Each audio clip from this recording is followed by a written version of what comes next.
السلام علیکم، کیسے ہیں آپ سب لوگ؟ امید ہے خیریت سے ہوں گے۔ آج بس کچھ سطور ذہن میں آئیں تو سوچا کہ آپ کے ساتھ شیئر کی جائے۔ میں شاعرہ تو نہیں ہوں، میں زیادہ نثر میں لکھتی ہوں، اور یہ کچھ نثر کے ہی جو ہیں وہ الفاظ ہیں آپ کے ساتھ میں پڑھ کر شیئر کروں گی، اور امید ہے کہ آپ کو پسند آئیں گے۔ اے کاش ہم ہجوم سے قوم بن جائیں، اے کاش ہم ہجوم سے قوم بن جائیں، ایک بگہنگم ہجوم سے صرف ایک اکائی بن جائیں، جس مذہب کی خاطر مرنے مارنے پر اتر آتے ہیں، کاش کہ اس مذہب کے مطابق زندگی بسر کریں، کاش کہ اس ملک میں احتجاج کا مہذب طریقہ اپنایا جائے۔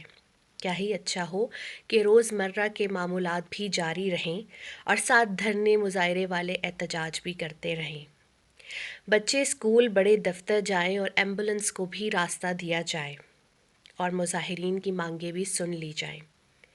کاش کہ ہم ہجوم کے بجائے قوم ہوتے، جب ہم احتجاج کرتے تو املاک کو نقصان نہ پہنچاتے، کسی ہم وطن کا موٹر سائیکل نہ چلاتے۔